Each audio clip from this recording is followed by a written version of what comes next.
नमस्कार, आप देख रहे हैं न्यूज़ वन इंडिया। मैं हूं आपके साथ पंकज यादव। करते हैं बुलेटिन की शुरुआत बड़ी खबर के साथ। लखनऊ से बड़ी खबर, जहां पर सपा अध्यक्ष अखिलेश यादव ने आज बड़ी बैठक बुलाई है और जहां पर बता दें कि बरेली और कानपुर के नेताओं को सपा मुख्यालय बुलाया गया है। 2027 के विधानसभा चुनाव की तैयारियों को लेकर यह बैठक होगी। कानपुर उपचुनाव की तैयारी को लेकर भी बैठक में खास करके मंथन किया जाएगा। तो बड़ी खबर, 2027 के विधानसभा चुनाव की तैयारी को लेकर बैठक। आखिरकार किस रणनीति के साथ में आगे बढ़ना है, क्या कुछ समाजवादी पार्टी की तरफ से रणनीति रहेगी, इन सभी पर आज मंथन होगा। कानपुर उपचुनाव की तैयारी को लेकर भी इस बैठक में खास करके मंथन होगा। तो बड़ी खबर, जहां पर समाजवादी पार्टी के अध्यक्ष अखिलेश यादव ने बड़ी बैठक बुलाई है और बरेली और कानपुर के नेताओं को सपा मुख्यालय बुलाया गया है। इसके अलावा आपको बता दें कि इस दौरान कानपुर में होने वाले उपचुनाव को लेकर भी इस बैठक में खास करके चर्चा होगी। इसके अलावा 2027 के विधानसभा चुनाव की तैयारी को लेकर भी बैठक कि आखिरकार 2027 में किस एजेंडे पर काम करना है, किस तरीके से जनता के बीच में जाकर इस दौरान समन्वय बनाना है, इन सभी को लेकर समाजवादी पार्टी की इस बैठक में खास करके चर्चा होगी। तो लखनऊ से बड़ी खबर, जहां पर सपा अध्यक्ष अखिलेश यादव ने आज बड़ी बैठक बुलाई है। बरेली और कानपुर के नेताओं को सपा मुख्यालय बुलाया गया है।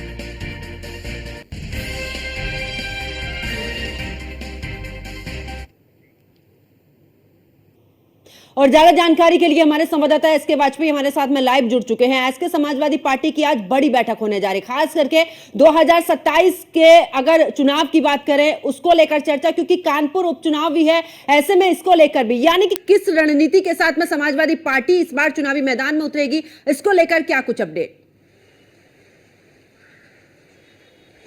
बिल्कुल निश्चित तौर पर सपा अध्यक्ष अखिलेश यादव लगातार जो अलग अलग मंडल हैं, उनके मंडल के जो पदाधिकारी हैं उनके साथ बैठक कर रहे हैं। हालांकि इसके पहले चाहे वो गोरखपुर मंडल रहा हो, बस्ती मंडल रहा हो या वाराणसी मंडल रहा हो, उनके पदाधिकारियों के साथ बैठक हो चुकी है। अब बरेली और कानपुर मंडल के पदाधिकारियों के साथ अखिलेश यादव बैठक करने जा रहे हैं, जिसमें वजह है कि जो भी चीजें कम रह गई 2022 के चुनाव में, उनको कैसे दुरुस्त किया जाए, क्योंकि अब सबसे बड़ा चुनाव 2027 होगा। हालांकि उसके पहले एक तरीके का लिटमस टेस्ट इन 10 विधानसभा सीटों के उपचुनाव हैं। तो ऐसे में अखिलेश यादव ने अपनी पूरी ताकत झोंक रखी है कि किसी भी तरीके से कम अपनी वो 5 सीटें बचाई जाएं, जो कि इन 10 में से 5 जो सपा के खाते की सीटें हैं, और भारतीय जनता पार्टी की सीटों पर भी बेहतर परफॉर्म किया जाए, जिसको लेकर सपा अध्यक्ष अखिलेश यादव लगातार बैठकों के दौर चला रहे हैं। कोशिश कर रहे हैं कि कार्यकर्ताओं में उत्साह फूंका जाए और कहीं ना कहीं उनको फील्ड पे उतरने के लिए तैयार किया जाए, ताकि कार्यकर्ता लोगों से मिले, पार्टी की नीतियों को, पार्टी के पीडीए के फॉर्मूले को लोगों तक पहुंचाएं, और जिसके जरिए से समाजवादी पार्टी इस उपचुनाव में बेहतर परफॉर्म कर सके। खास तौर पर समाजवादी पार्टी के लिए इस समय सबसे बड़ी चुनौती यह है कि उत्तर प्रदेश से लेकर केंद्र तक भारतीय जनता पार्टी की सरकार है, और ऐसे में जब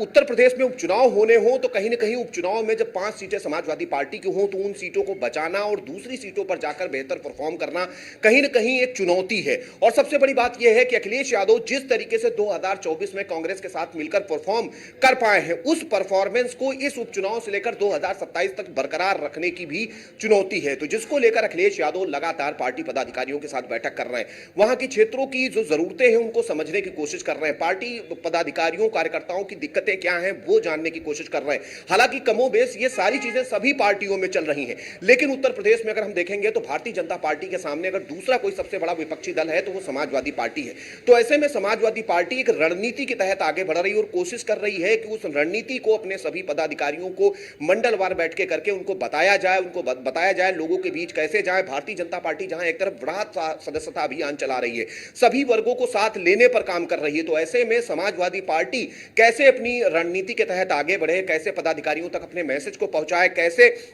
आने वाले चुनाव में बेहतर। बिल्कुल, और ऐसे में अक्सर देखा जा रहा है, क्योंकि समाजवादी पार्टी का पहले MY फैक्टर पे रहा और अब PDA, यानी कि कुल मिलाकर जिस तरीके से आजकल अखिलेश यादव के हम बयान भी सुन रहे हैं, वो हर मुद्दे पर जाति को बीच में लेकर आ रहे हैं, यानी कि हर समुदाय को साधने की कोशिश भले ही समाजवादी पार्टी की तरफ से की जा रही है, लेकिन ऐसे में क्योंकि चाहे यादवों की बात की जाए या फिर मुस्लिम वोटर्स की बात की जाए, ये तो कुल मिलाकर समाजवादी पार्टी पूरे तरीके से सहमत रहती है कि इनका कोर वोटर है, लेकिन ऐसे में क्योंकि दलित वोटर पर सभी की निगाहें हैं, चाहे बसपा की बात करें, बीजेपी की बात करें, उधर से चंद्रशेखर की अगर पार्टी की बात करें तो वो भी, यानी कि कुल मिलाकर जातीय समीकरण पर बड़ा ही फोकस नजर आ रहा है एक बार फिर से।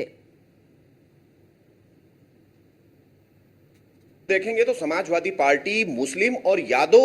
बेस वोट बैंक लेकर चलती है और कोशिश कर रही है। वो जानती है कि मुस्लिम और यादवों के बल पर उत्तर प्रदेश में बेहतर परफॉर्म नहीं किया जा सकता, इसीलिए अखिलेश यादव ने पीडीए का फॉर्मूला दिया और पिछड़ा वर्ग की वो जातियां जो शायद समाजवादी पार्टी से छिटक गई हैं, जो पूर्व के चुनाव में समाजवादी पार्टी के साथ थी लेकिन समय के साथ धीरे धीरे भारतीय जनता पार्टी या बहुजन समाज पार्टी या कांग्रेस जैसे दलों में शिफ्ट हो गई। हालांकि जिस तरीके की परफॉर्मेंस समाजवादी पार्टी और कांग्रेस के गठबंधन ने 2024 के चुनाव में की है, उसको कैसे आगे बढ़ाया जाए, उसके लिए सभी जातियों को जोड़ा जाए और खास तौर पर जो अपना कोर वोट बैंक है जिसमें यादव और मुस्लिम आते हैं, उनको पार्टी के साथ बनाए रखा जाए। विषयों को लेकर लगातार अखिलेश यादव बैठकें कर रहे हैं और इस रणनीति के तहत अपने पदाधिकारियों को मंत्र दे रहे हैं कि किस तरीके से वो लोगों के बीच जाएं, कैसे संगठनात्मक काम करें, कैसे मंडल और जो जिला स्तर की कमेटियां हैं वो अपनी बैठकों के जरिए कार्यकर्ताओं पदाधिकारियों को जागृत करें कि वो लोगों के बीच रहें। जिस तरीके से इन 10 विधानसभा सीटों पर उपचुनाव होने हैं तो उस पर भी पूरी निगाह बनाकर रखें। तो उस दिशा में अखिलेश यादव की यह बैठक काफी महत्वपूर्ण है, चूंकि कानपुर की एक सीसामऊ सीट है जो कि उपचुनाव में भी शामिल है। तो ऐसे में कानपुर के पदाधिकारियों के साथ यह बैठक जरूर महत्वपूर्ण है और कहीं ना कहीं उन बिंदुओं को लेकर है जिसमें ज्यादा से ज्यादा जो लोग हैं उन तक अपना मैसेज पदाधिकारियों के माध्यम से पहुंचाया जाए। कहीं ना कहीं ये कोशिश अखिलेश यादव की तरफ से लगातार की जा रही है और आज इस बैठक में अखिलेश यादव कुछ बिल्कुल। और ऐसे में क्योंकि 2027 में होने वाले चुनाव और उपचुनाव बड़े ही महत्वपूर्ण है, ऐसे में समाजवादी पार्टी का पूरा फोकस है कि उपचुनाव में किस तरीके से जिन सीटों का जिक्र आप करें कि 5 सीटें ऑलरेडी हैं